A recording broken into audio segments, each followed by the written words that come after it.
think I do now. Let's see, let's try again. Yes. Nope, it's on. Getting a thumbs up.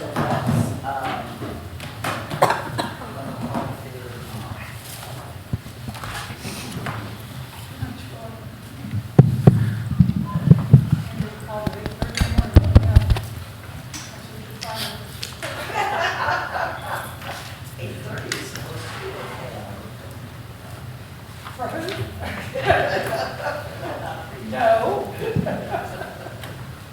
Not for retired and don't come in for free.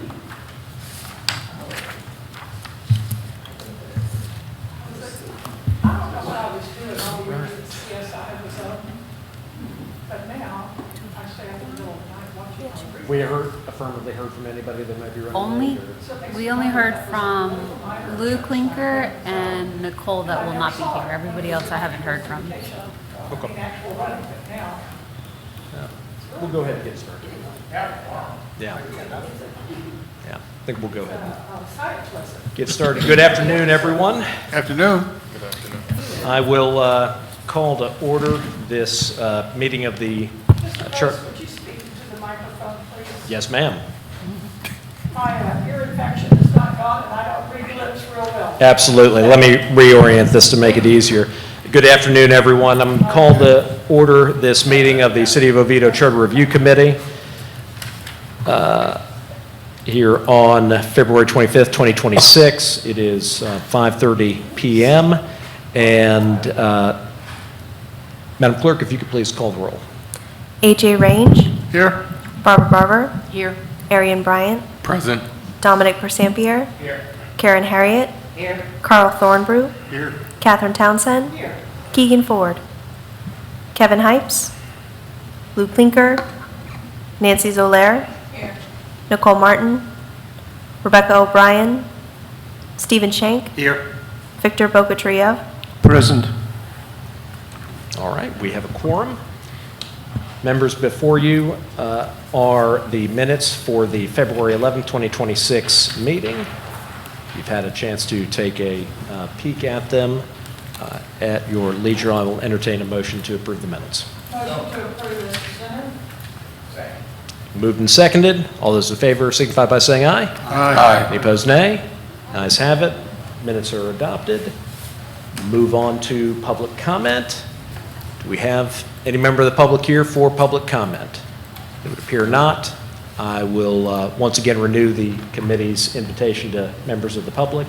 Please come on out and share any thoughts you have about the City of Oviedo Charter.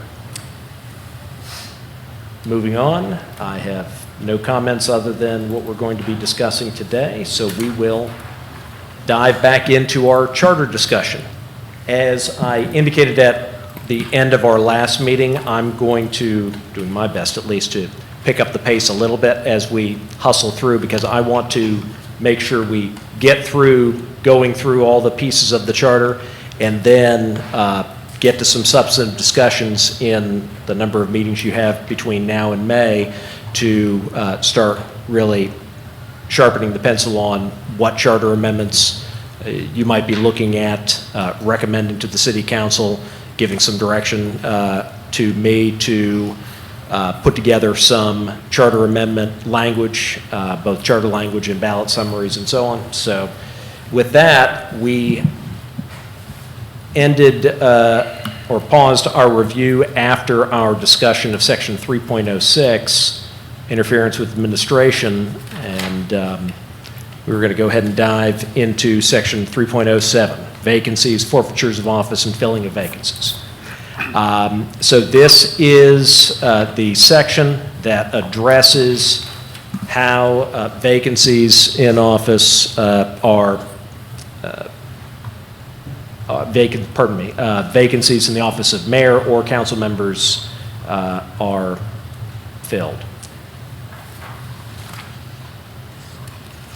Going in general order here of the different subsections, I just want to note one thing that I have noted in my notes here, something that jumped out at me a little bit.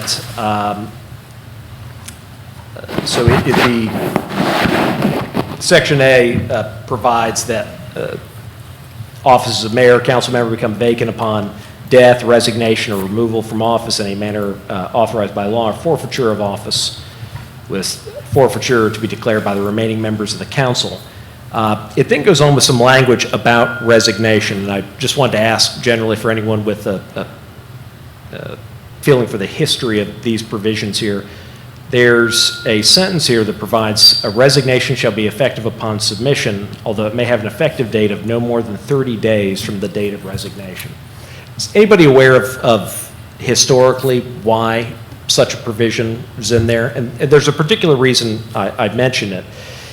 The most common reason why an elected official resigns in Florida, not necessarily just they're tired of it or what have you, it is very often to resign to run under the state resign to run statute, which is 99.012 in the Florida statutes in the election code.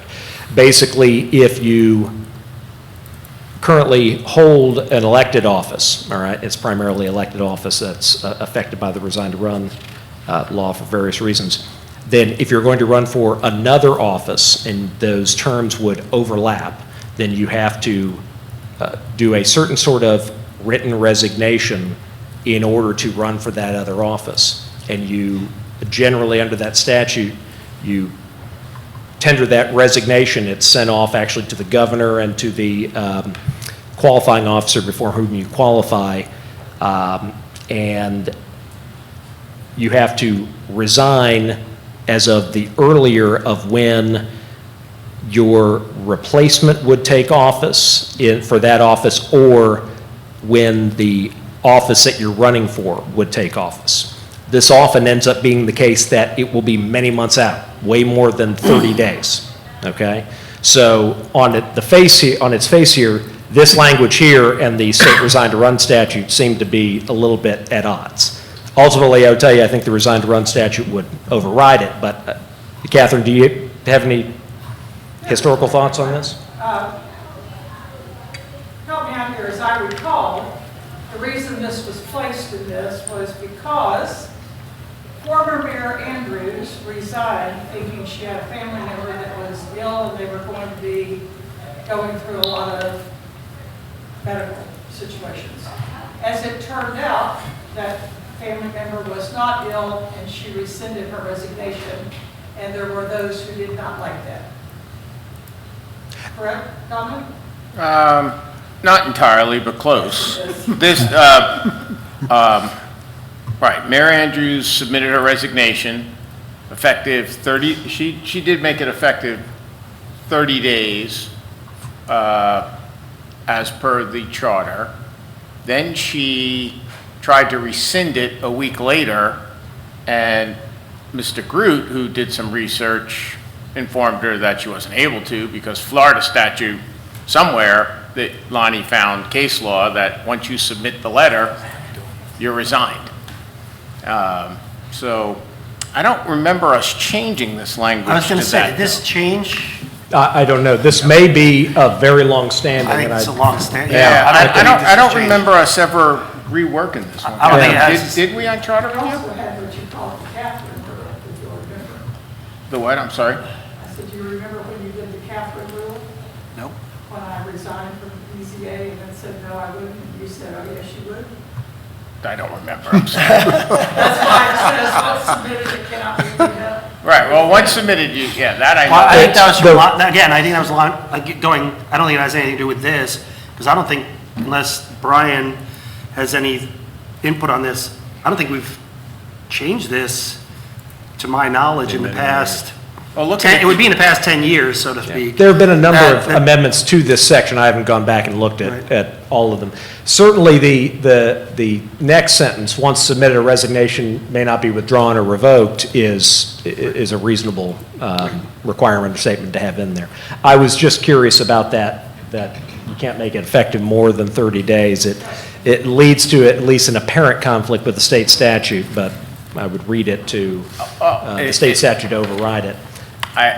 it sounds as if your recommendation to the board is that we strike that. I think I think You're the the attorney, recommendation you would be, tell us. yeah, putting any sort of time limit on when the effective date of it be, I'm not clear as to what the purpose I'm going of to it throw out would and be. say, well, lame duck. Then you've got a lame duck sitting there for how long? You could have people going, well, I'm going to run for office, in November. Listen, some people, January, put in their paperwork. So I'm going to run, that are sitting up on, council for some other position. They're going for county commission from here, whatever. They'll put in their paperwork, say in January, for a November run. You've now got a lame duck, theoretically, sitting there for how many months? That's the only thing I can think of is you might have a lame, some people would think you might have a lame duck. That's about the only thing I could sit there and think of that, you have that for. And council might then, again, appoint someone else in there versus having someone that knows they're leaving in X number of months sitting up there. That would be the only thought I could think of.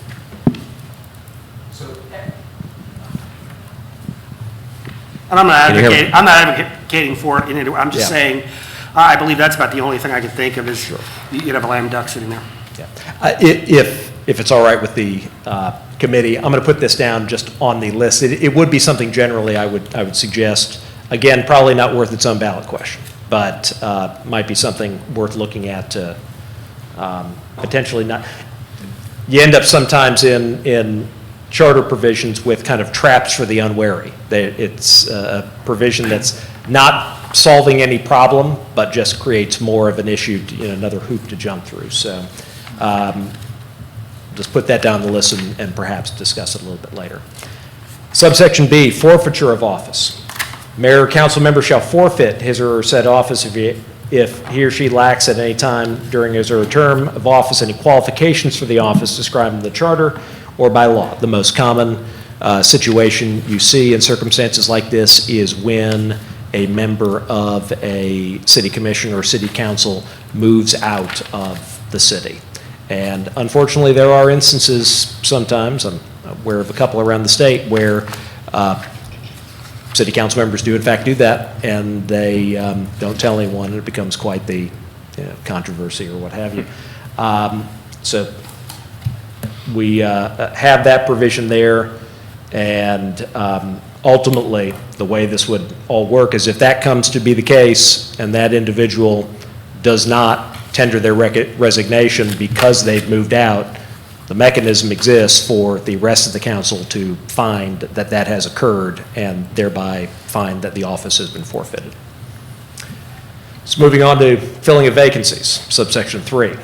Vacancy in the office of mayor or council member shall be filled in the following ways. In the event, and I'm sorry to read this, but these are all very kind of technical and convoluted in how it works, so I think it might be best. In the event of a vacancy in the office of mayor, the deputy mayor shall serve as mayor for the remainder of the vacating mayor's term of office. Subsection 2, in the event of a vacancy in the office of council member or the deputy mayor with less than 6 months remaining in their term of office, the council by majority vote of the remaining members shall choose within 30 days a successor to serve until the newly elected council member is elected.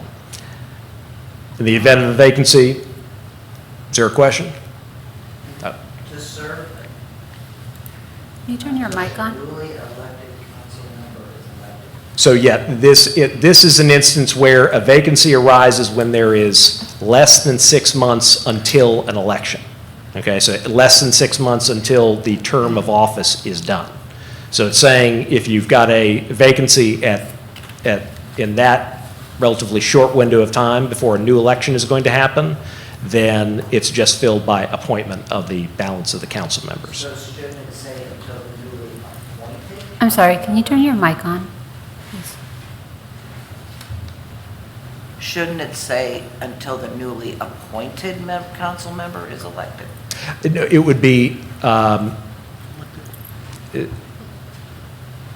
Elected. yeah, no, it would be elected because Well, the appointment someone is being, might not run. yeah, it's someone's being appointed in to fill just that term until the end of that term. And they may not run. And there'll be, in the intervening time, a new election, and then that person, at the end of that term, the person elected will start the new term in that Frequently, people are office. appointed and with the understanding they will not run. Yeah, that, we have only had this happen, I think, one time that I can remember. Kathy? Kathy, With a yeah. Well, vacancy. only one time where we had a member leave, right, Brian? Twice. I can think of two. Two, We had vacancy filled by appointment. special election and, nope, twice. Oh, she served twice? No, No, Mrs. Mars. And then Right. Mr. Gottwald. Mr. who? Gottwald. Oh, yeah. right, yeah.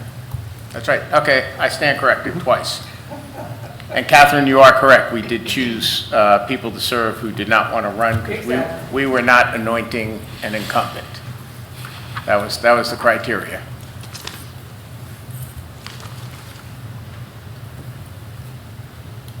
All right. Subsection 3, in the event of a vacancy in the office of council member or deputy mayor with more than 6 months remaining, the council shall fill the vacancy on an interim basis as provided in C2, so filling it for that short period of time, shall schedule a special election to be held not sooner than 60 days nor more than 90 days following the occurrence of the vacancy. With regard to this section, this goes along with the general recommendation I had made before. I'd recommend that those dates probably be pushed out to be able to deal with modern Help America Vote Act requirements for overseas ballots and so on. Do you have that on your list for us? I think it's already on the Yeah, list, and we okay. referenced That's in it the other before. section, yeah. Yeah, because C2. that same or similar window of time is referenced somewhere else, and both would be subject to the same concern. Subsection 4, replacement council members who are elected in an election shall take office immediately upon election results being canvassed.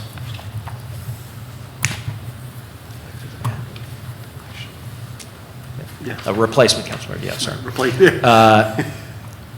In the event of a tie vote during the process of the council selection of an interim council member, the mayor shall be vested with an additional vote by which to break the tie.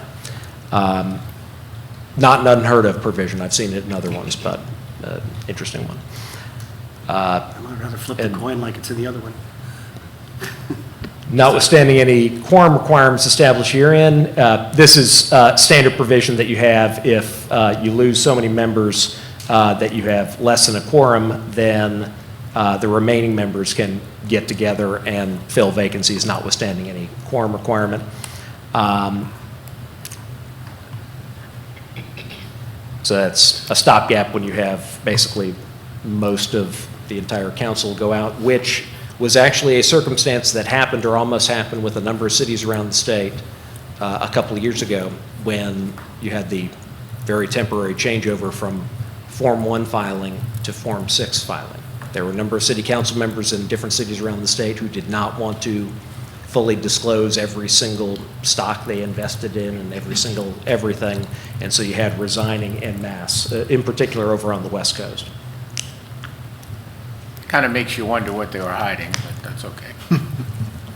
In a lot of instances, they just happened to be very wealthy individuals. Right. And didn't want to put all the detail out there, but it's a fair question. Understandable. Any questions about 3.07? It's relatively straightforward unless there is a great interest in changing around those time periods of having special elections.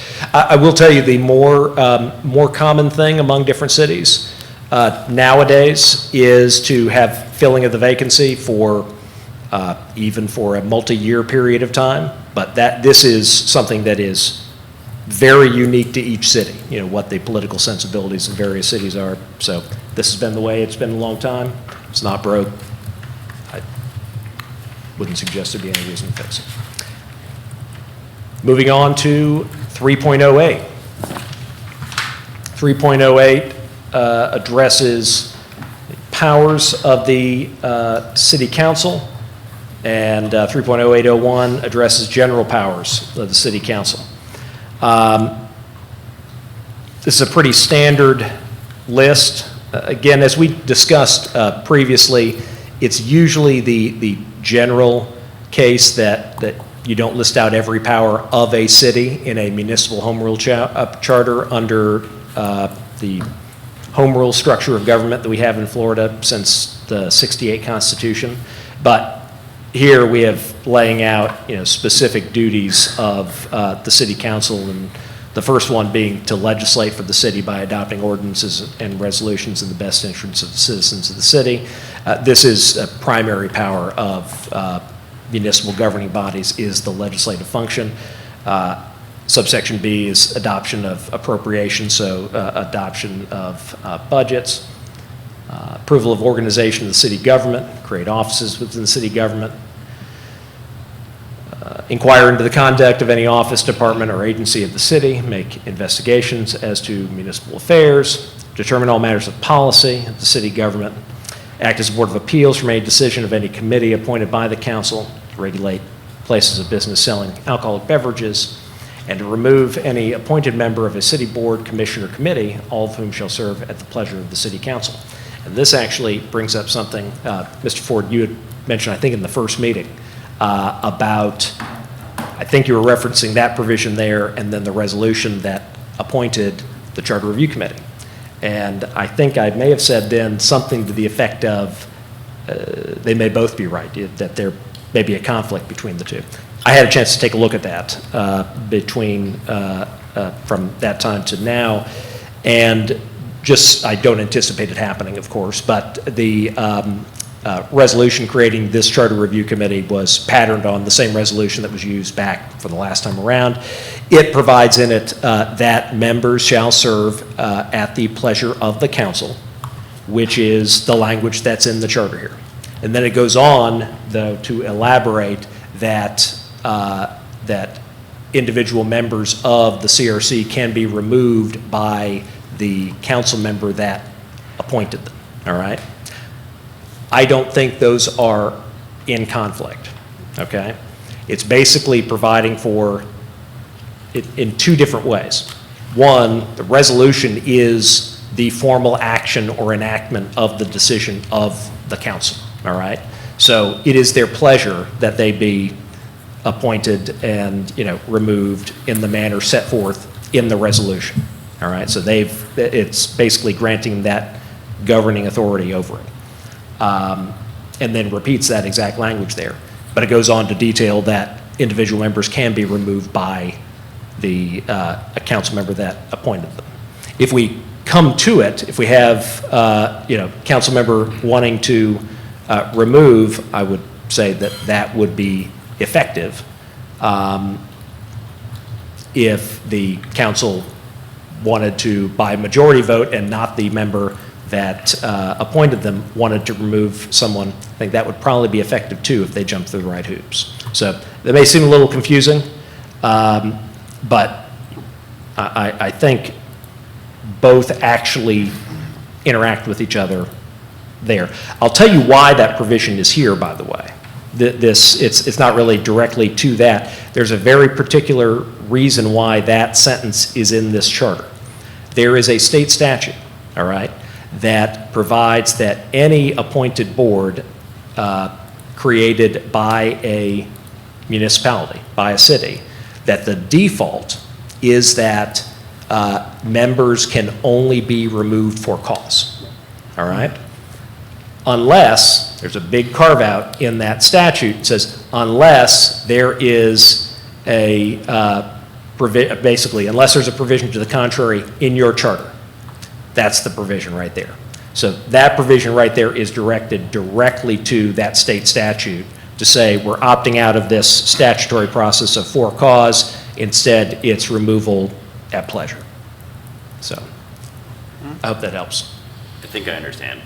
It's a little complicated. I think I understand that there's. I'm acknowledging the apparent the apparent contradiction, but I think they actually blend. If I got it right, then there's two methods to remove a council member, or not a council member, a committee member.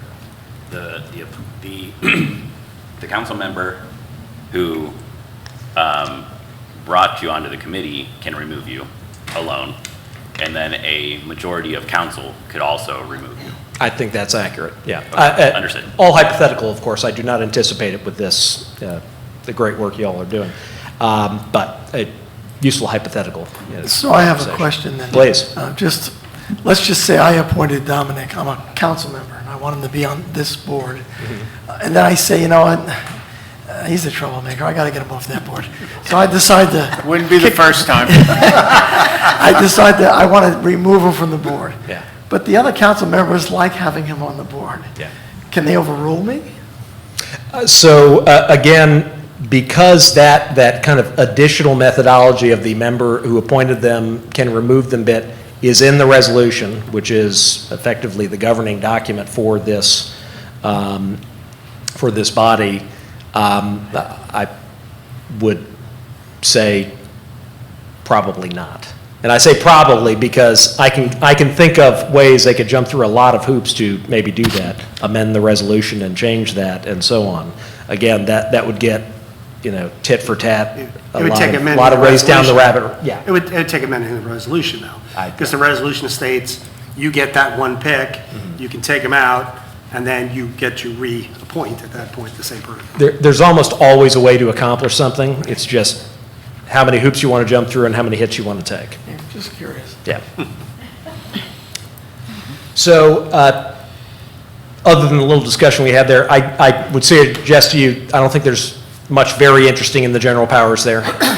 And if there's some additional power that you think the city or the city council should exercise, unless it is shifting around powers within the government, you don't necessarily need to add anything new here. These are very broad powers. The power to legislate, which is the power to basically, between legislating and budgeting, huge broad powers. Is this where we put in getting badges like Kevin has from Sanford? Being badged, like Very some cool. others? It's very cool. You could Hey, try. Longwood has badges Longwood too. has badges, too. Moving on to 3.0802, procedure. So we've got just some procedural matters concerning the council. Provides a council shall meet regularly at least once a month.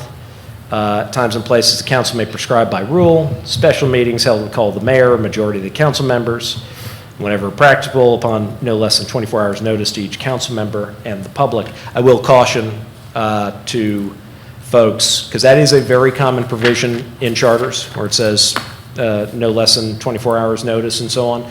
The mere fact that the charter says you can do it on 24 hours notice doesn't mean the Sunshine Law says you can do it on 24 hours notice.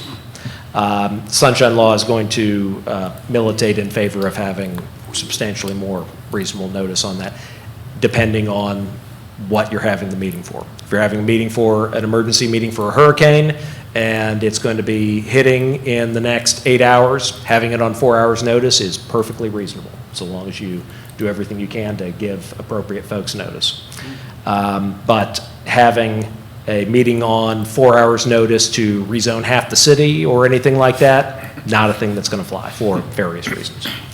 That's not a power that's used very often. What's I that? mean, calling special meetings, Yeah. I mean, if you're sitting in the middle or you're one of the members and you want to try to call a special meeting, you better make sure you've got 3 people who are going to come along with you. Right. Because you just got a hair on your butt about something and you call it, yeah, they can advertise it, but nobody will show up. Yeah. Don't have a quorum, don't have your meeting, so. Not that that's ever happened.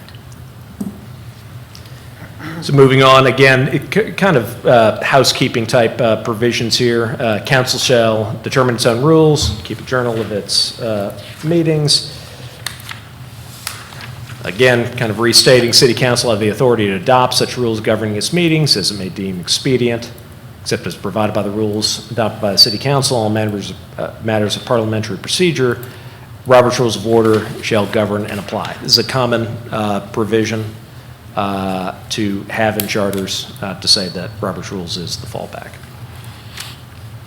3.0804 seems to be a general requirement to regulate the conduct of spectators to include attendance of uniformed law enforcement officer at regularly scheduled meetings. This looks like it was added in 2006. Was it, just out of curiosity, was That there was anything when- particularly happening back then? Back then, if you remember, all the elected officials they were being shot in the chambers, people were being threatened.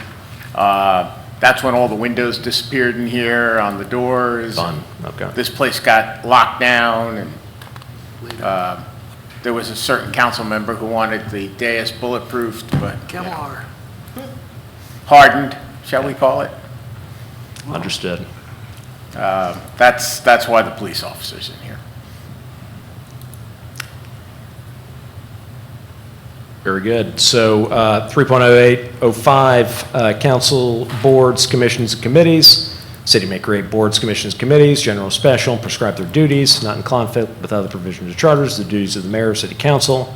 Term of service of each board should be determined by the council, provided, however, all appointees shall serve at the pleasure of the council, reiterating that before.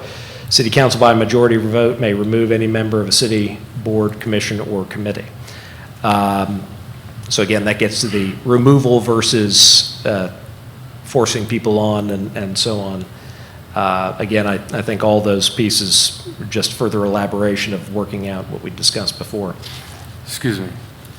Yes, sir. I do have a question. I'm sorry. Can I Please. back up for a second? I was thinking about it, and I want to ask it. How do we define meeting? How is that defined? Say that again. How do we define meeting?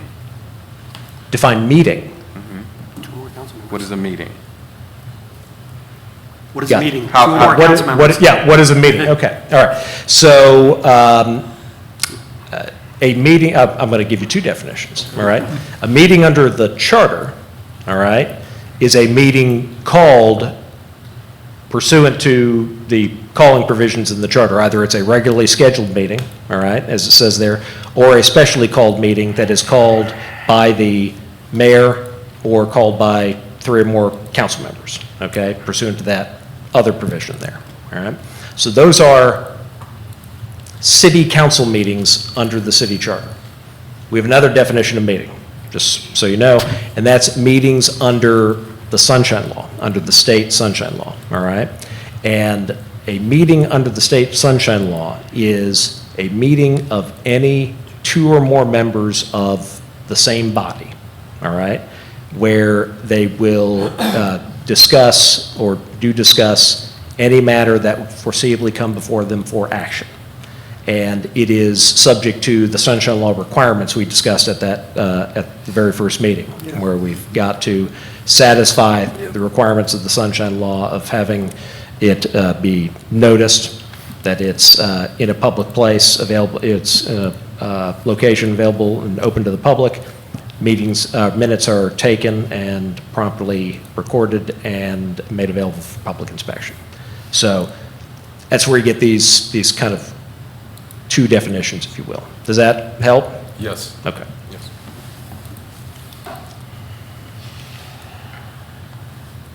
All right. 3.0806. This is, we already have it on the list, do we not? Yeah, I think that one's on the list. Yeah, we've got this one on the list. This is where we've got our language that suggests that a roll call is necessary for ordinances and resolutions. When an ordinance or resolution is to be voted on at a council meeting, clerk shall call the roll of the council, and each member present at the council table at that time shall cast either an affirmative or negative vote on the issue, question except as provided by the general laws of the state of Florida. Clerk shall record the individual vote of each in the minutes. So there are two things going on in this section. One is the language that seems to indicate that you have a roll call vote, as we've discussed previously, right? The other is just effectively restating the requirements of Florida law. Under Florida law, anyone who is on any collegial body where you make decisions based on voting and so on has to vote on any matter, all right, that comes before them. There's no voting present, if you will, unless there is or appears to be a potential conflict of interest under the conflict of interest statute, all right? In quasi-judicial matters, it's actually a little bit broader. A member can technically recuse themselves and not vote if they believe it's necessary to provide for a fair and unbiased proceeding or something like that. Very rarely used as an escape hatch, because effectively what that elected official or other member is saying is, I can't be fair on a quasi-judicial issue, which is something folks generally don't like to say. So This is just restating that general proposition. Sometimes folks don't want to vote on the hot topics, but they've got to vote unless they've got a conflict. Any questions on any of that? All right. Moving on down, basically just a very, these two are it's kind of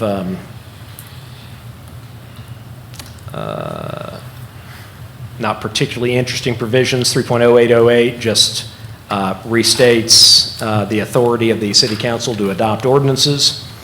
And 3.0809 seems to actually kind of reiterate a lot of what we see in 3.0806. Ordinance enacted, resolutions adopted in accordance with applicable requirements of state law. Passage of ordinance and resolution shall be taken by ayes and nays and enter the minutes of the meeting in which the vote is taken. I would suggest to you that I don't think this section needs to be amended to deal with the roll call matter, because there's no reference to roll call in this section. It's just in the other. Every ordinance resolution shall on its passage be recorded in a book kept for its purposes, authenticated with the signature of the mayor, deputy mayor, and city clerk. These are, again, just kind of boring paper pushing type provisions, if you will. 3.08.10, enacting clause. This is really just for attorneys. It's just the magic language you put in an ordinance or a resolution for it to be effective. 3.0811, adoption of trade codes. Just recognizes the very general proposition that you'll find through our code of ordinances and even in the LDC.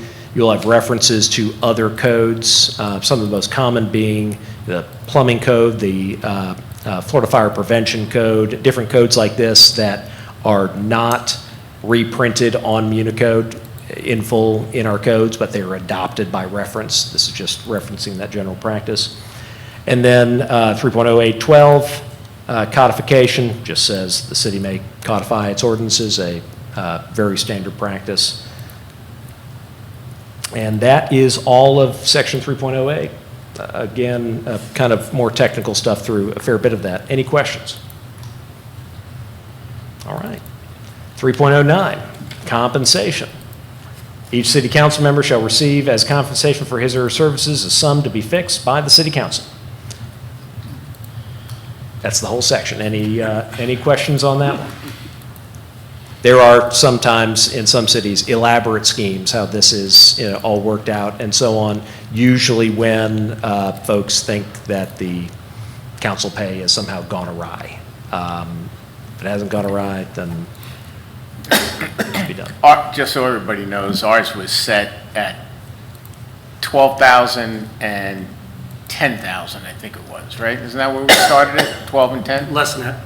Well, no, I'm saying where it is now, though. It was set at 12 and 10, and then there was by resolution, I believe it is, the council pay only goes up every year, the exact percentage that we give to the general employees. So if the general employees get 3%, council gets 3%, so on and so forth. And Brian, I think it's been like that a long time. Yeah. So it's up to what, about 17, 18, and 15 now or something like that? Something like that. Somewhere in that range, yeah. Give or take. Trust me, no one is retiring on this money. Right.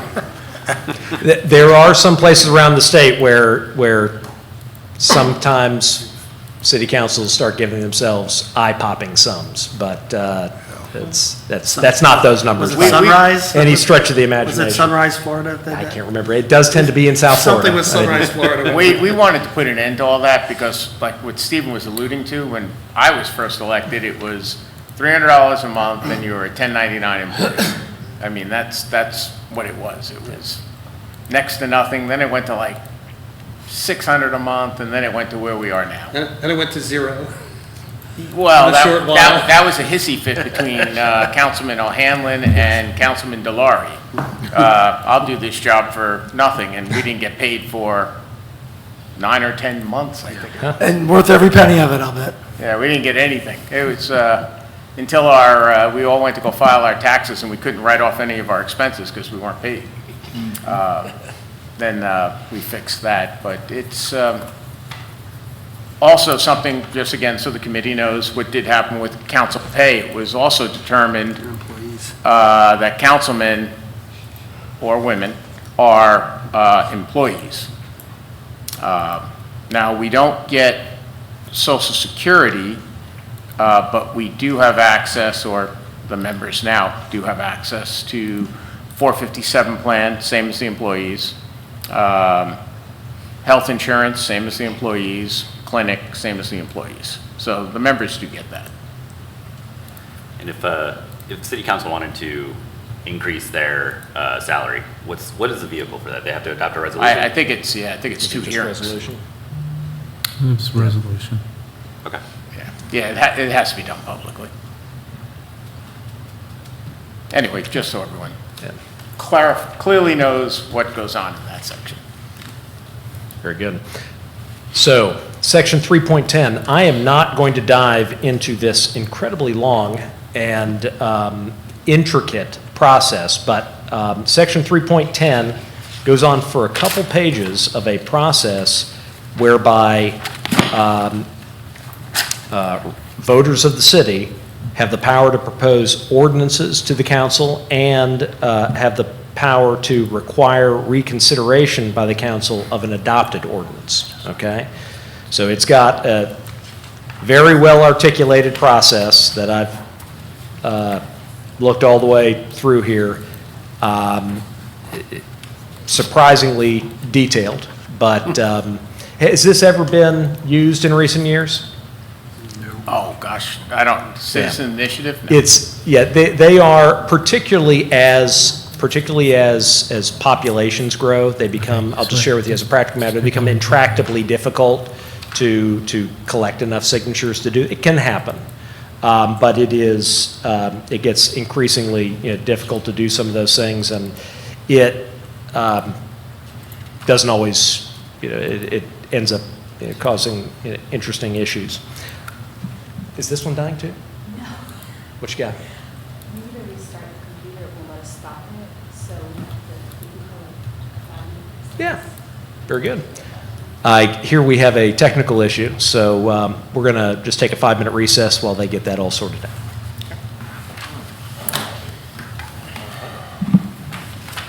It's Dominic's fault. Yes. And we're back. On here, all right. Section 4. Back in order. We're back in session. The one thing I would mention in that whole initiative and referendum, my general advice would be you usually go through provisions like that after they've had a workout the first time. Did that in Orange County when they had provisions that had been in there a long time for initiative and referendum type things. A number of folks went through those and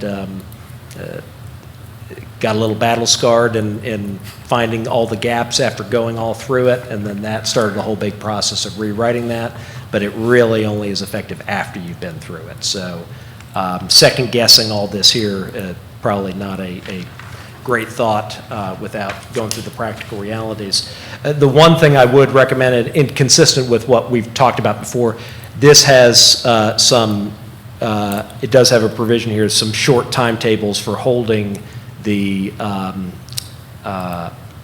referendum vote, or having the vote on whatever is put there, having it with between 30 and 60 days, which is unachievable under current law. So just like we talked about those other times, with that same provision, probably moving out those numbers would be something I'd recommend and you can throw on the list. Any questions about anything in 3.10 at this point? All right. 3.11, 5-year review of charter. The reason why we are here tonight.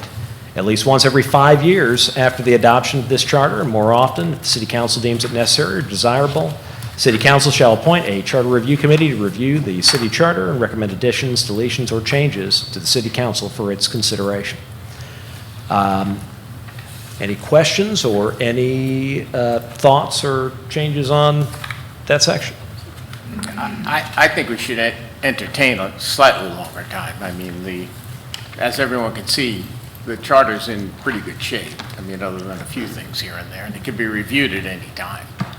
I mean, It absolutely can. to make it mandatory every 5 years just seems redundant, in my opinion. I mean, Catherine sat on like 12 of these.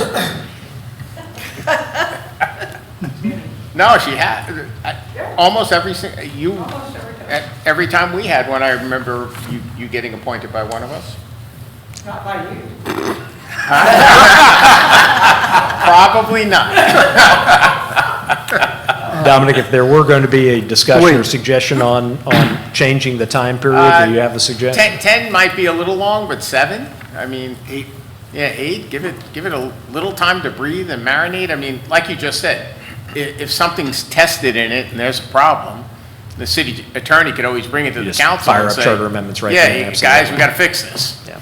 And then the council can actually do it. They can appoint themselves. Yeah.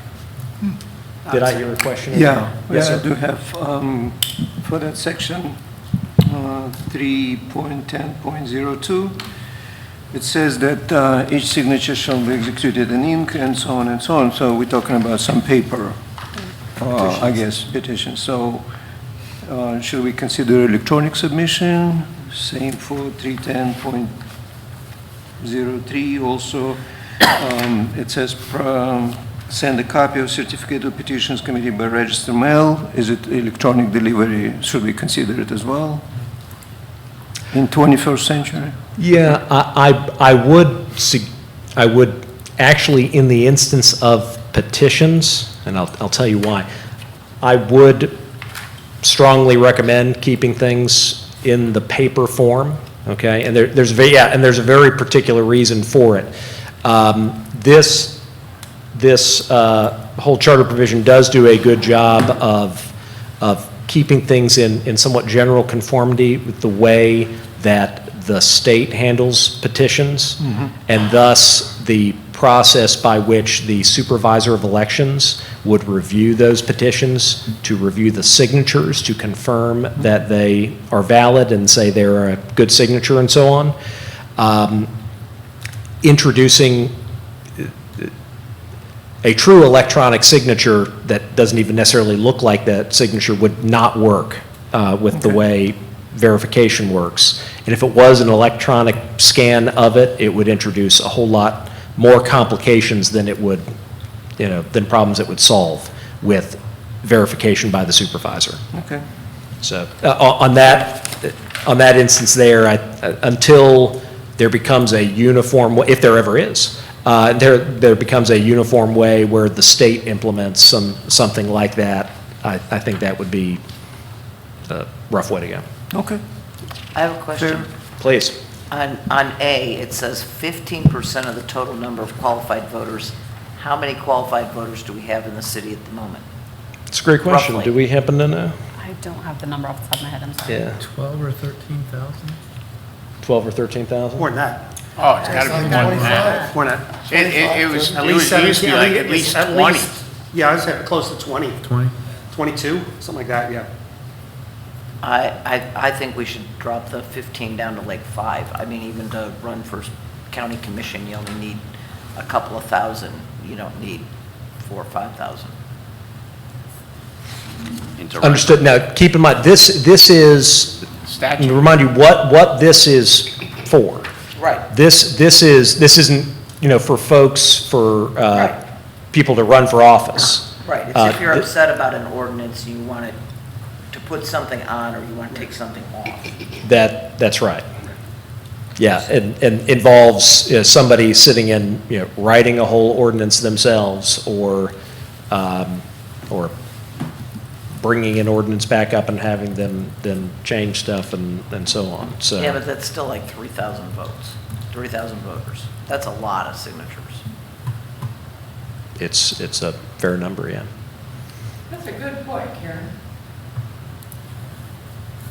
So maybe we should drop it down to 10% or 5%. I mean, it's still a lot of effort, but it's prohibitively too many to require 3,000. I mean, 3,000 is a lot. No? Is there any reason that this would be harder than getting enough signatures to run for council? Because to run for council, you need 150. This is kind of a big deal, so 150 you want it to be signatures. high. Yeah, when it comes to, the reason I would suggest to you generally why you would have kind of a structural difference in numbers on that is, if for the one, it is literally just qualifying an individual to be able to run, okay? And then voters decide on that and so on. When you change the threshold to propose ordinances to circumvent your governing body and put legislation directly to voters at a very low threshold, It should be a pretty high that's a Yeah. fundamental structural shift away from the elected city council being the governing body. But 2,000 is not a very low threshold. Yeah, no, 150 's up I there. understand, yeah, I'm not suggesting a change in percentage or anything is per se a bad idea. Putting it to 200, I'd probably Oh, yeah, put, that's too low, put the, Yeah, it was an extreme question on yeah, purpose. no, yeah, that, What's normative or required by statute? there's nothing required by statute for ordinances. There is no procedure in state statute for ordinances. There is a provision in Chapter 166 for residents, for voters, to propose charter amendments, and that percentage is 10% Okay, so maybe we should make Of it registered consistent. voters? of registered voters. So maybe we should make it consistent. Other cities, they're in that same ballpark, or? Having ordinances by initiative is not, it is not the norm. I don't want to say it's uncommon, because I can think of examples, but it is not extremely typical to have this process at all, at any percentage. I mean, because that is the council's job. Exactly, yeah. Yeah, because it's. Should be a big deal. Yeah. So, yeah, my suggestion, again, just for the purposes of our, documenting discussions and for, issues that may want to highlight and discuss further later, I think we can put it down on the list as a topic brought up, potentially moving that number from 15% to 10%. And as we circle back around later, y'all can see where you might, if you want to do anything about that. And since we are all interested, as of 2024, we had 25,170 registered voters. Yeah, that 10% is still 2,500. Very good. Anything else back in 3.10 at this point? So back on 3.11, I think we'll add to the list as well the potential of proposing a change to go from 5 years to a higher number, 8 perhaps, but y'all can potentially fool around with that number later if there's an interest for it. 4 and we changed it to 5? I don't remember, I think No, I believe it's it's always always been It 5. changed to what? Is there a note on it? I thought it was always 5. It doesn't indicate a note. I That thought it was doesn't, always 5. it doesn't indicate a note for amendment. That doesn't mean it's, You've done it more, because it went back to back 1 year. Yeah, we and then did it skipped. more than, We've done it more, right. because in the early 2000s, there were more. It seems like back in the early 2000s. There were more of them by fiefdom, more than, Catherine, if you think back just a little, the major changes in here were made. I have that memory problem. I know, you keep forgetting, I'm a really nice guy. 2006 was the major change. Remember with Mike, Mike Roberto when he did it? Yes. Yeah, that's when a lot of these changes came about. But, all right. Very good. Well, with that, you all have made it through your review of Article 3. So congratulations, that's the big lift. Let's go. So we're moving on to Article 4, Administration. And Brian, we are at your spot here. So Section 4.01 is the city manager, appointment, qualification, compensation, and responsibilities. Hire And you by 4 and keep you by 3. Or release me by 3. So subsection 1, city council shall appoint by affirmative vote of 4 members of the city council. The city manager shall be the administrative head of city government, answerable to and under the direction and supervision of the city council. City manager shall receive such compensation the city council may fix and determine that the city manager shall be chosen solely on the basis of his or her executive and administrative qualifications without regard to his or her political belief, and shall be over the age of 21 years. All of those, all that language there, chosen solely on the basis of executive administrative qualifications and language like that, very common in municipal charters for a city manager form of government, for city managers. As indicated, it does provide for appointment by affirmative vote of at least 4 members of the city council. I'll skip down just to point out, as was noted before, and we've had some discussion on it, it does provide for removal or discharge. City manager may be removed or discharged at any time by resolution approved by 3 members of the city council. And so, actually, at this point, I know this has been discussed a little bit before, but I know it's a topic of discussion. Does anybody have any thought on those thoughts there? I'm not a big fan of supermajority, so for right off the bat, the supermajority bothers me, but the 4, yeah, it could be hired by 3. To me, I have no problem hiring by 3. We've hired many managers, so we've offered many managers.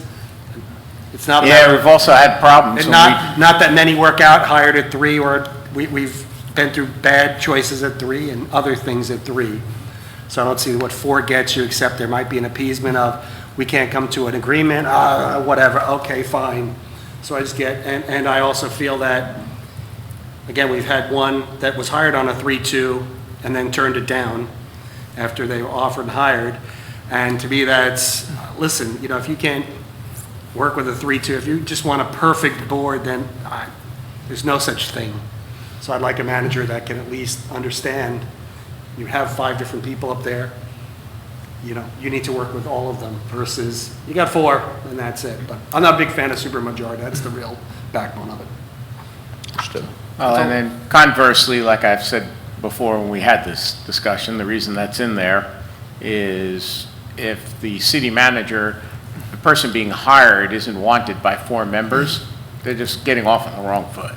I mean, if they didn't make a big enough impression that you've got at least 4, I mean, a majority, you know, you're starting off with 2 people that didn't want you. You know, really the best case scenario is all 5 of you on the same page. I mean, that's what we all always tried to do. And I think we kind of got ourselves there almost every time. And I think if you hire by 4, you should discharge by 4. Right, and that's why I said, I think it should be the same either way. I'm just not a fan of supermajority, but if it's going to be 1, then it should be 4 also.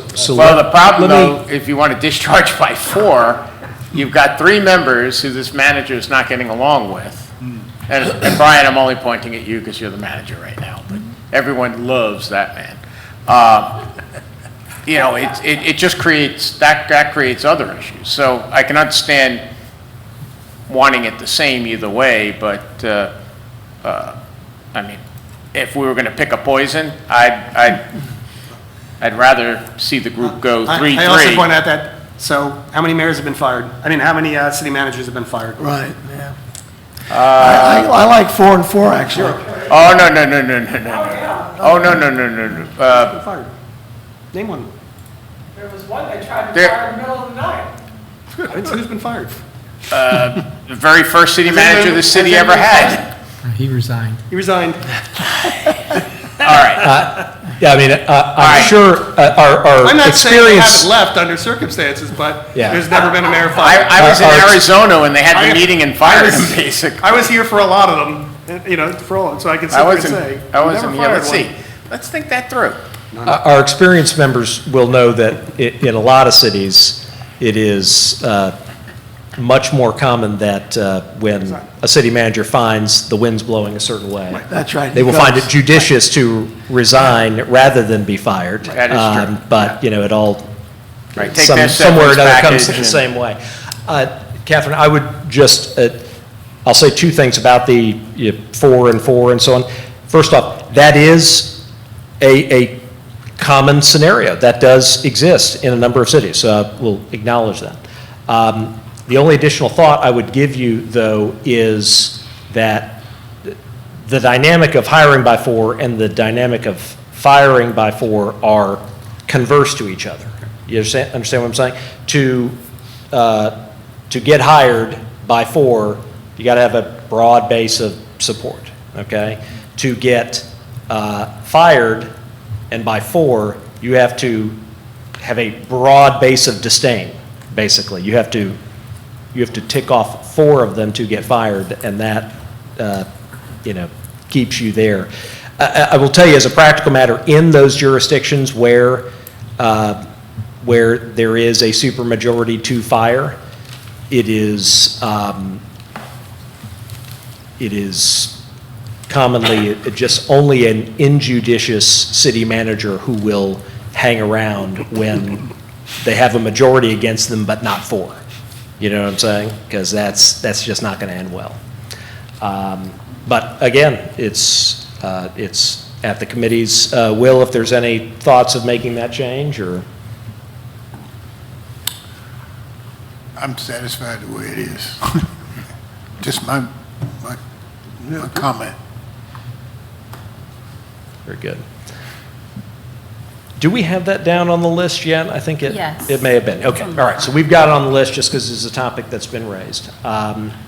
I skipped over subsection 2. Subsection 2 addresses acting city manager.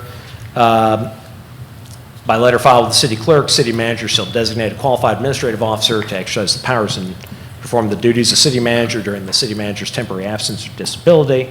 During such absence or disability, the city council may revoke the designation at any time and appoint another officer of the city to serve until the city manager shall return or disability shall cease. This pretty much exact language exists in, or language almost exactly like it exists in most municipal charters with a city manager form of government.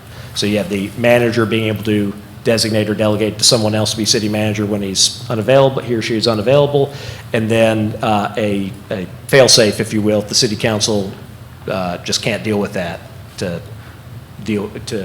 make a change during that. Wait, I have a question on this one. Yes, sir. How long is that temporary absence? However long or short it is. I've actually been in instances, and attorneys in my firm have been in instances where the absence, usually because of illness, will be for a number of months. So, or it could be for a day or 3 days because they go on vacation or what have you. So The more common is, and I leave it to Brian, but I mean, the more common generally is just a couple days, or traveling, or if they're going to a wedding and they're not going to be able to answer the phone at 2 a.m., when So we don't something need happens. any specifics in this section? Well, I think I mean, the next the part range- takes, the bottom range. during this such absence or the city council can take action to put somebody in the place. If they feel that it's Yeah. going to be a longer term, They can city change council it can out. designate and say, well, I'm going to say, Pat, hey, the natural would be Patrick, the assistant city manager for the 3 days, Brian's going to be gone. Right. But if it was something longer, this gives the ability to council to go, you know what? This is too much, we got to Yeah. go a different direction and so on. So again, that's one of that's the utility of that flexibility there for the council in their discretion to say, yeah, in this instance, we got to go this direction. Generally, if I'm out a day, I send a notice to the city council and appoint someone to serve. If I'm just out for a couple of hours, then no, I don't, because that's not really necessary to appoint someone. But yeah, if it's one day, if it's a one full day, I will appoint an acting city manager. You took a day off. He never gets a day off. Lars is I remember Lars being a couple of times.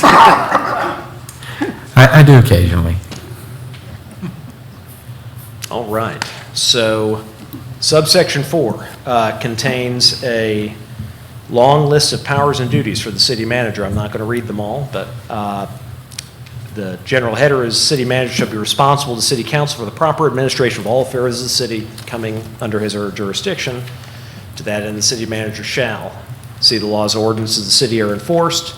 And it goes through all these different powers here: appoint, suspend, demote, remove subordinate officers and employees. So this is a very important concept under the council, city manager form of government, that the employees, as a general matter, the employees of the city work for the city manager and are hired, fired, demoted, promoted ultimately by the city manager or by the authority of the city manager.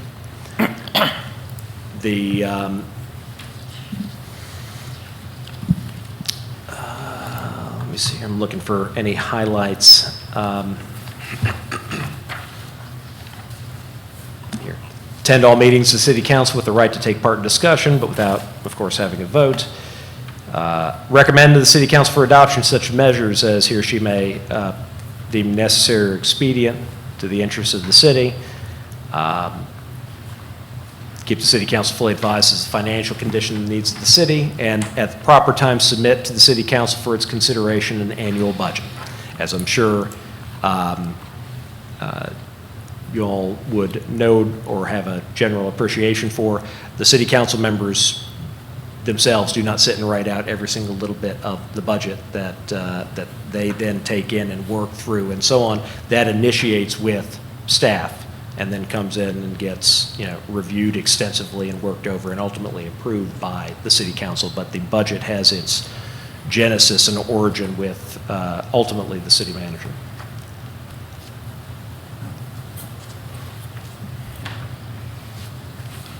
Any particular powers and duties that jump out to anybody they had any questions on or wanted to discuss? Just informational question. Yes, sir. Subsection H says several departments. How many departments we have in the city? How many departments do we have? Or We have gotta count 9. them? 9. I think 9.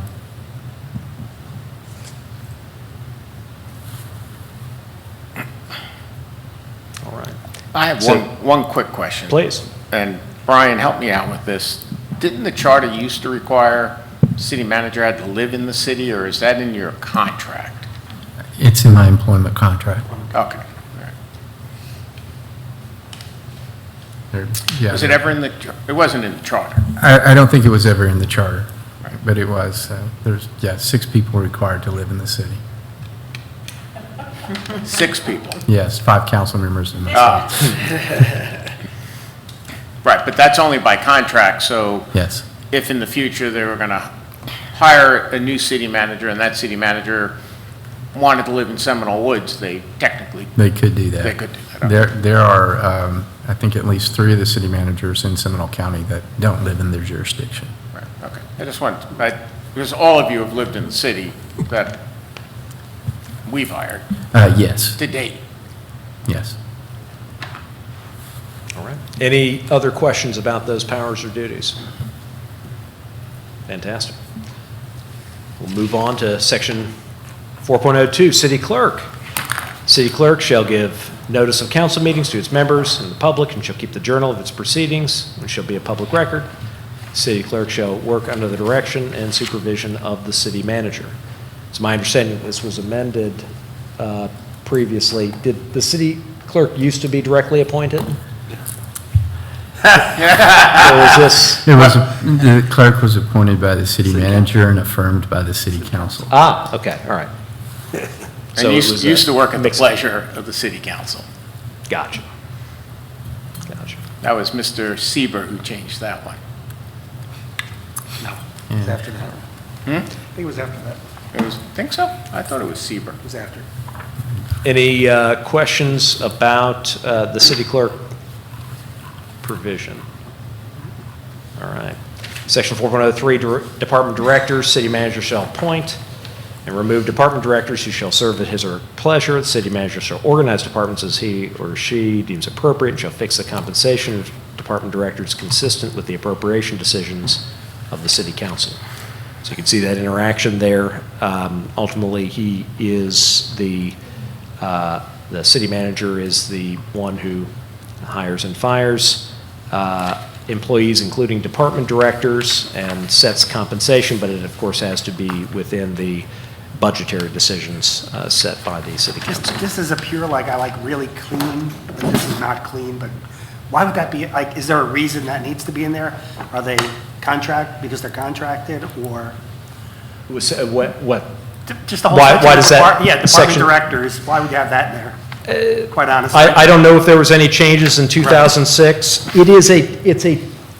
I'll put it this way, it is a typical, typical provision you see in municipal charters because there is some variety, and on the topic. Sure. And I'll give you one example I can think of off the top of my head, a city where we are, my firm is city attorney, the department heads in that instance are appointed by the city manager, but they have to be confirmed by the city council. I mean, I could see if something like that was, I'm just saying, this seems kind of, there's nothing to it except they're employees and they can be appointed like any other employee. Yeah, I'm just- and it's just, It means nothing to me. I'm just Yeah. looking at it going, it's kind of innocuous and doesn't mean or do anything, just yeah. wondering. And there are a number of other provisions Oh, like yeah, it too. And that's what I said, I like the- clean, that's just one of those Yeah. that popped out of me is, it's innocuous and does nothing. The issue sometimes in asking voters to take out things that seem to just be restating what's obvious is they get very confused. Oh, yeah, I'm not Why are gonna. we taking that I'm not gonna push that, I just was, again, curious, is there a reason, because they're contractual, or, things like that, that maybe. Yeah, and I would suggest it's a common thing you see in charters, and so they're just kind of answering the question that you would ask. 4.04, city attorney. Should be a legal officer of the city appointed by the city council. Legal officer shall serve as chief legal advisor of the council, the city manager, and all city departments, offices, and agencies. Shall represent the city in all legal proceedings and shall perform any other duties prescribed by this charter or by ordinance. Any questions about that one? And Very how common is that provision. firm chosen? What's that? How is that firm chosen? That firm is chosen in the manner that the city council decides, because the city attorney is appointed by the city council. I believe they did it by RFP. Yeah, they did do an RFP. Okay. Yeah, they didn't, yeah, in fact, they did an RFP. Yeah, they did an RFP this last time around. From a charter standpoint, and actually under the the procurement policy as well, there was no requirement to do an RFP, but that is by far the most common way that it is in fact done regardless of any requirement, because it's an open process where folks can go through and do that. Any questions on that? All right. 4.05, police/fire department. The city council shall provide for the public safety of the citizens of the city by taking actions which include, but are not limited to, the creation and maintenance of both police and fire departments, unless 4 members of the city council vote in favor of an alternative means of providing for the public safety. This is, of course, an interesting provision in your charter. That's not a negative or a positive thing. It's just, it is a provision you don't find in every charter. But I know there's been substantial discussion in the past, concerning this provision. But does anybody have any questions or discussion on it? So this would be kind of in the case of deciding to disband the police and fire and go with the county Yeah. or something like that. Or they- That's correct. Yeah, if you Which want is to, always- if you want to consolidate, it takes the vote of 4 members. Takes 4, okay. The other That's the practical end result, is it would take that to. The other alternative is to create a Department of Public Safety Nice. as opposed to 2 different entities.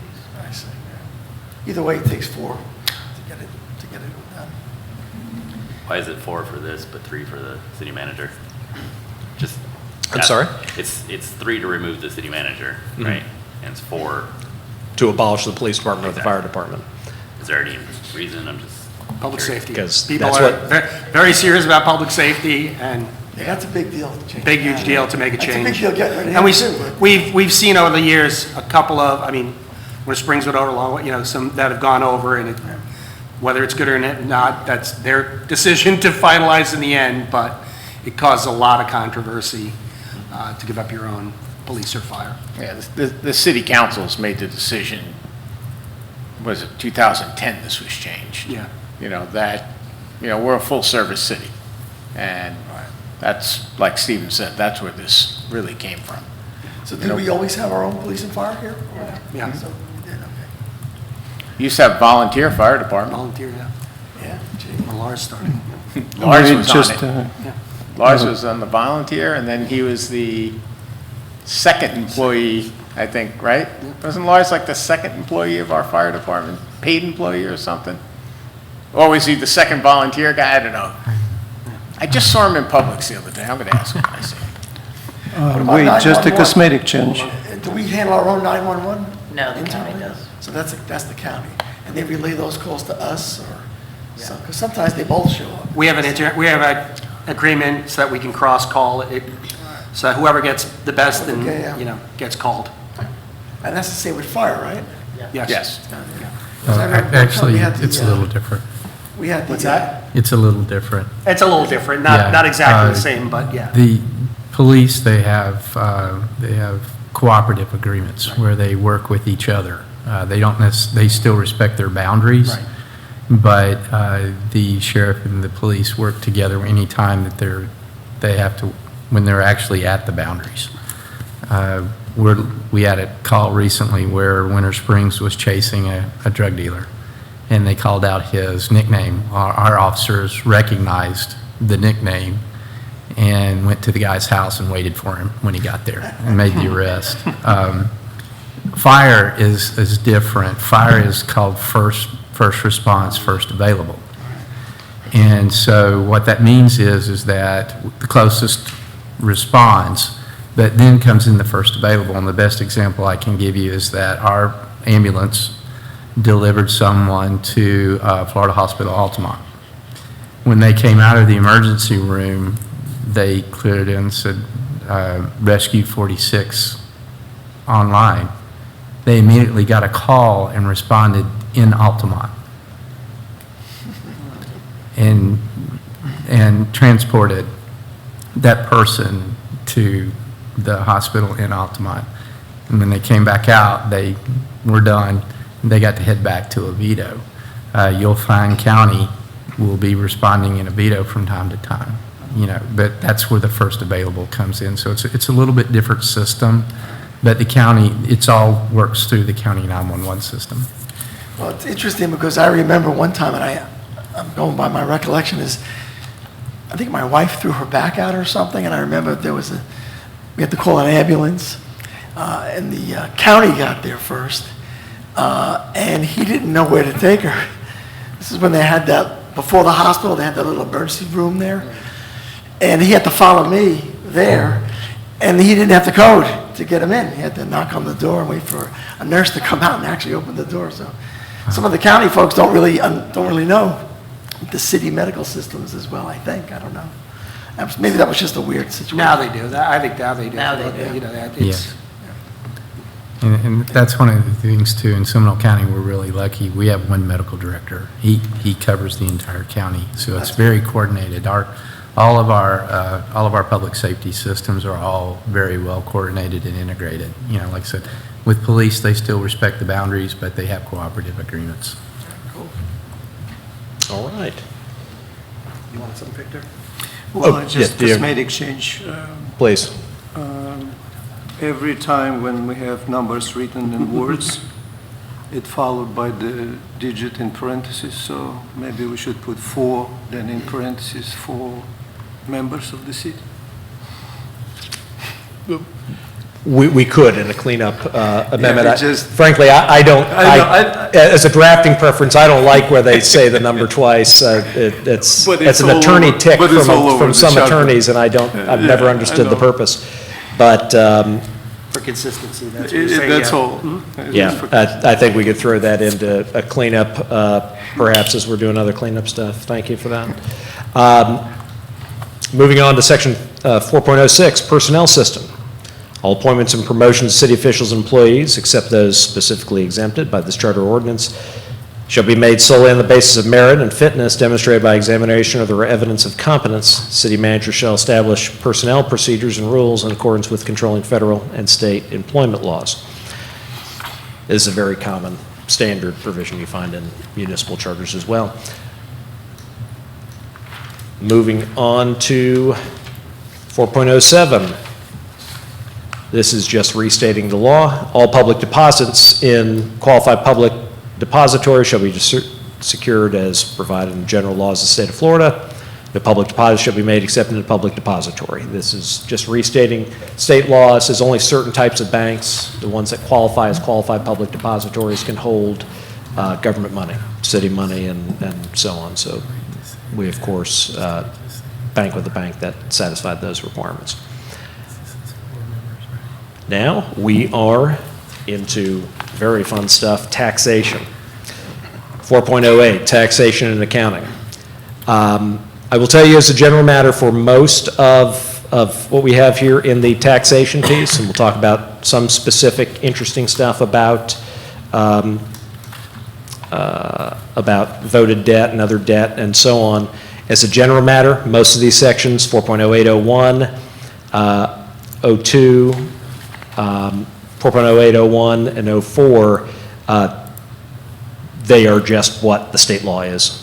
With regard to it, there's nothing particularly, unless somebody's aware of something I'm not aware of in looking at it. These are just the way things are done under the required budgeting processes that we have under Chapter 166 and Chapter 200 in the Florida statutes. So it just basically says they can have ad valorem taxation. That might go away someday, who knows? But as of right now, we still can. So we have that. Sets out, use plain and uniform systems of keeping books. State has a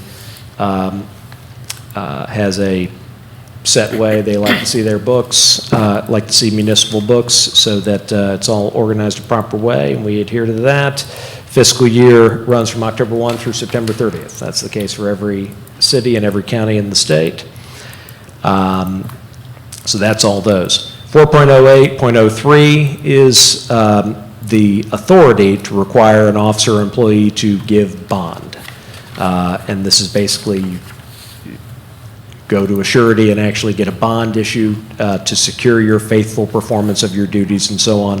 This used to be a big thing for hundreds and hundreds of years in government. It's not done very often anymore, but it's a typical provision you'll find in there and just not really used. Any questions about 01 through 04? What's All right. the purpose of this bond? So again, I'll put it more back in the day, all right, when we didn't have as many checks and balances and audits and controls and what have you, is they would post a bond, read you the language here, posting a bond conditioned for the faithful performance of the respective duties of the officer, employee, or appointee for the proper accounting and prompt payment over to the city of any and all monies received by such person in the performance of his duties.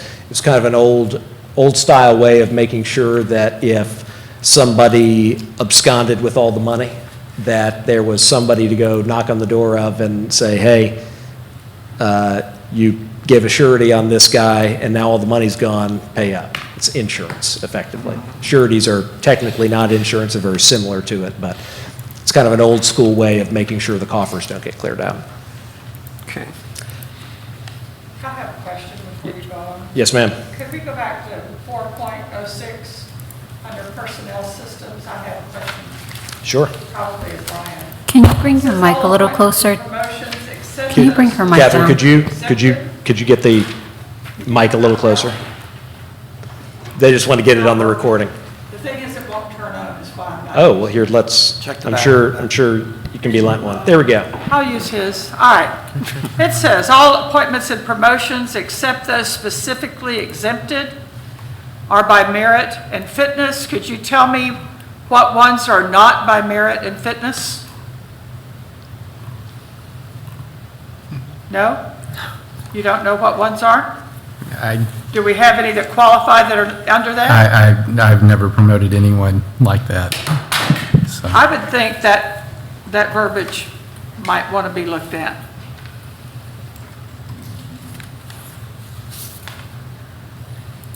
I said sweetly. That's a good catch. Right, Yeah, Dominic? It's, It didn't have the usual Catherine twang to it, but Frankly, that just confuses me. Ah, thank you. They do want to hear my raspy voice. Yeah, I'm looking through I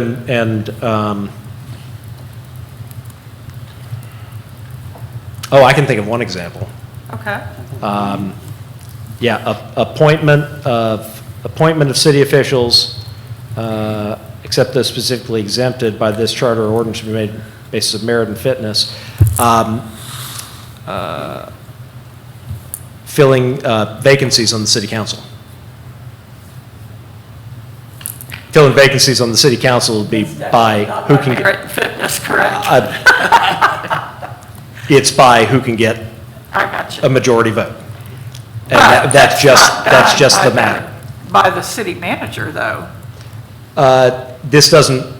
It says he'll yeah, establish the policy. Correct, yeah, no, later on it references the city manager, but that first sentence is not, it doesn't specifically mention the city manager. City manager will be doing all of those except for the city council appointing people, and actually it would be appointing to boards as well, Boards, too. actually. I was gonna say, Yeah, wouldn't it's boards be the appointments to same? boards Yeah. would be exempt. So, I mean, this is, So Yeah, actually, there are a fair number of I'm the only one confused appointments. by that. You'd be upset if you said yes? No, hey. I think what it means, okay, let's collapse out the exception I gave you of appointments by the city council, all right? Let's, if we confine it just to appointments by the city manager, all right? Then it would be other appointments that are specifically exempted in the charter by the city manager, none of it's jumping out at me. Or by ordinance, and I'm not aware that we have an ordinance that says some position X is, can be appointed on, filled on a basis other than this, because I think our personnel policies mirror this language, basis of merit and fitness and so on. So as of right now, I'm not aware that there is any that is subject to appointment by the city manager. Does that make sense? It's on all personnel systems, not just those by the city manager. If you think of it that way, it doesn't relate simply to the city manager, it relates to all the personnel systems. Well, it's all amongst- appointments. Right, all Yeah. appointments and everything, not specifically those that are related directly to the city because the next one says the city manager shall, I think she may be like kind of going, oh, these are the city manager appointments and everything, but this relates to all personnel, including board members, et cetera, et cetera, et cetera. I think that's why I find it personally to be confusing, is that it says city officials and employees. I see those as two different categories, yeah. categories there. Yeah, the issue is sometimes they can overlap. Are very, well, not even arguably, department directors could be, some of them in particular could be considered city officials or officers, capital O, under the Florida Constitution, and they're also employees. So there's some overlap in those Such instances. as? Police chief, for Oh, example, okay. is an officer under the Florida Constitution for the purposes of, for example, dual office holding. Okay. Finance director is generally held to be a office subject to dual office holding. I'm not sure that IT director would be. I'm not aware of any attorney general's opinion that says so. This is deep lawyer stuff, sorry about that. But a number of department heads under state law would be considered officers. And so And do so we it'd be have both, they're personnel officer and an procedures employee. for that? What's that? Do we have personnel procedures for that? We As have- indicated here? We have personnel procedures that govern all employees, which they are. Okay.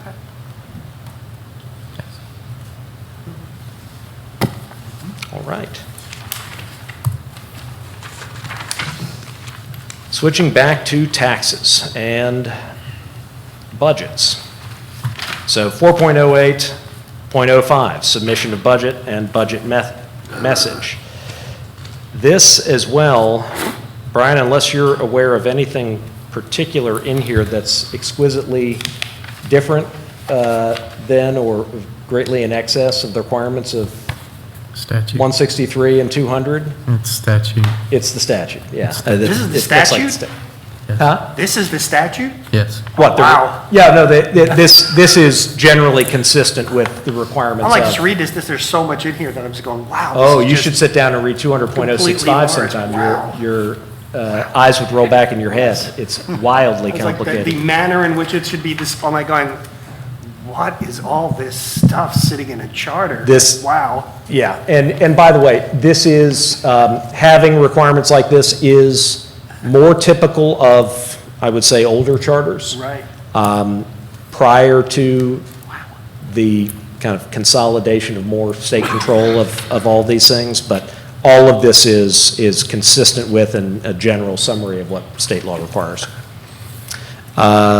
Similarly, with regard to 4.08.06, it basically tracks, it's actually a lot less detailed. The 200.065 provides exquisite detail in exactly how budgets and millages have to be noticed and advertised and so on, and of course, we comply with all of those rules. Any questions on any of that? 4.08.07 just states the obvious until maybe it changes. All property, real and personal in the city of Oviedo not expressly exempt by the laws of the state of Florida shall be subject to taxation by the city. That's actually a restatement of Florida constitutional law as it is right now. So not really much to fool around with in that. Same thing with regard to 4.08.08. This is just reiterating the city's power to tax within the authority it has under the Constitution and state laws.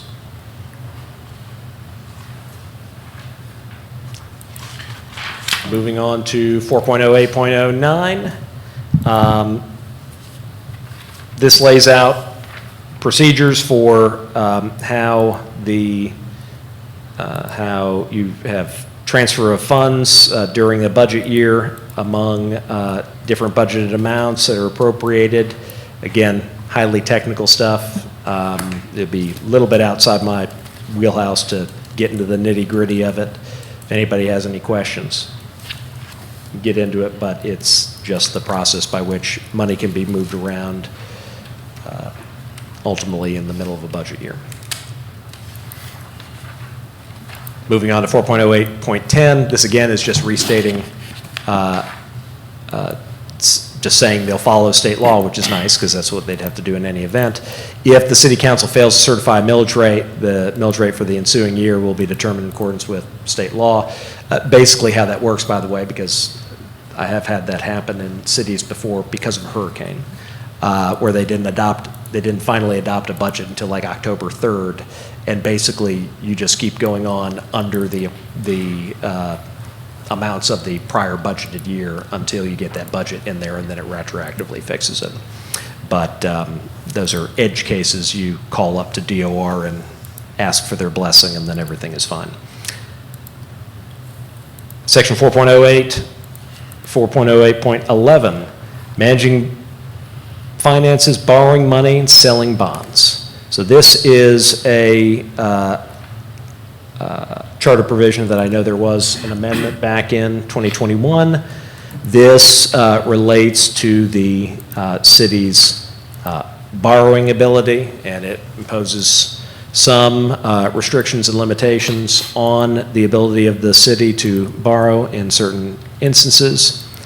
City shall be permitted, only be permitted to issue revenue bonds, notes, certificates of participation, lease purchase contracts, or other instruments of indebtedness. Folks can get really creative in ways to create debt. By the affirmative vote of 4 city council members at a public hearing held prior to the issuance of such bonds, provided the total amount of indebtedness doesn't exceed $10 million for infrastructure in any one year. And the city's independent financial advisor certifies that debt limitations as prescribed in city ordinance are not exceeded. This annual debt issuance limit shall not apply to any debt secured by enterprise funds or debt associated with leases. So what we're dealing with there is the most common reason why municipalities borrow money in Florida in recent decades is for water and wastewater. And in this instance, here, because those are capital-intensive, big spends that you have to do to either upgrade capacity, expand capacity, or improve quality. But in this instance here, because what you typically have with water and wastewater bonds is that the payment of those bonds is secured by the enterprise fund, the separate pot of money that when it's run as a business unit for water and wastewater, it is, I think, and this was an addition, I think, in 21, right? Yes. To exempt out? The exemption out to the utility, actually, I think it was done in 2010 when the city. was that in 2010? When the city purchased the sewer system. Gotcha. The 21 was to increase the non-utility from 5 million to 10 million. Very good. And I think we added the leases too. We added the Right, because leases, there was yeah. always a question whether Leases that lease counted. is counted towards that Right. Yeah. cap. We made that And- clarification. Yeah, technically, it's appropriate for it to be in there. It's one of the species of municipal debt, even though it's usually a much lower number. Any questions about this section? I know it's been of interest in the past, but as was indicated, there's been recent work on it in past charter review committees. So, moving on to 4.08.12, independent annual audit. This just, again, provides what state law requires, which is that the city's books and accounts be audited on an annual basis. There are extensive rules governing that with the state, and this just makes general reference to a requirement to do so. 4.09. I have Local- a question on, Yes, sir. who picks that accountant? The auditor? Yeah. Great question. That's actually governed by state law. There's a state statute that expressly lays out how you have to choose your auditor, and you have to set up a whole separate committee, and the city manager cannot be on it. City manager cannot, and the Yeah. finance director cannot. Finance director cannot. It's all this is only in recent years where they really got detailed about this. It's to try to create a separation so that basically the folks being audited, the city manager and the finance director, I mean, not directly, but their books, their activities and so on, wouldn't be involved directly in the selection. So it goes through that whole process and then ultimately goes to the city council and it's chosen. But there's a whole statutory process. for it. Generally, the audit committee it's composed of 2 members of the city council and a citizen at large. Okay. Question. Yes, sir. The findings of the audit, is that public information? Yes, sir. Oh, yeah. Big presentation usually at city council. Pardon? It's usually a big presentation at city council. Okay. You have the auditor come in and present the findings. And then the whole audit Right. is available with all their, Good. any negative findings if they have any, but, but everything all laid out and And those are I- all publicly available. And I forget the name of the organization, but our finance department wins an award like every year Absolutely. from 20 some organization. I mean, they must have 20 of them back there in a row for their financial reporting, how they do it. And the audits really never show much nowadays. I wish I could say that about every city in the state. But here in Oviedo, they don't show anything. Oh, but good 20 things. some odd years ago, they were fun to read the recommendations. Yeah. So, members, we're very much on the home stretch here. 4.09.01 just makes general reference that the City of Oviedo reserves their authority under chapters 170 and 180 for doing special assessments. Not really a necessary provision, but they're state statutes that authorized, that provide a method to do special assessments in various areas of the city and so on. Again, municipalities can actually do that under their own home rule authority as well as the statute, but it's referenced there nevertheless. Now we've got two just very technical articles that are just here for attorneys. This is just saying that whenever the new charter was adopted, or even when amendments are adopted, that it doesn't change, people don't lose their jobs. The ordinance that existed prior to the prior charter remain in effect and so on, and things persist on even with the transition. And then down in Article 6, construction of the charter, liberal construction in favor of the city, very common that it will, a very common provision in charters, again, just for attorneys and judges to see, gives me the opportunity to argue that, hey, everything in here should be construed in a way that is beneficial to the city and in the exercise, in favor of its exercise of powers and its authority. And then finally, very technical provision, if any little bit of this charter got fooled around with or kicked out by a judge, the rest of it survives. So with that, we have made it through your Oviedo City Charter. I have a question. Yes, sir. I know that we do a future land use review, I think it's every 10 years. And is that required by law? So, I just want to actually ask Brian, is that a practice historically in the city separate from, for example, the EAR amendment, Brian? Or I think that's what he's talking about. It's the valuation and appraisal. Yeah. Which So, is every 7 years. yeah, every 7 years, the comprehensive plan has to be reviewed to make updates to it, to conform it to state law. Things have changed in the interim, and then also update things like their planning horizon and frankly, at the same time, look at other changes. That kind of thing, yeah. What's that? Is it like a growth projection? I know it's part of that to That does, yeah, rezone that, certain areas and things like that. yeah, that does end up going into the materials that would back up any changes in Okay, that. so that is required by law every That's 7 required by years. law Is that every state 7 law or years. is that- That's state law. So that doesn't have to be in here? Doesn't have to be in Yeah. here. We actually just went through that process. Yeah, I remember that. It All right. Well, was 2 years ago? members, being that we've finished our run-through of the charter, I think this would be a good place to stop, but I did want to suggest for the next meeting, I was going to be going down through the list here, probably focusing on, in the first instance, things that may get thrown into a cleanup amendment, all right, so kind of low-impact stuff. Put something together so you get something to take a peek at on that.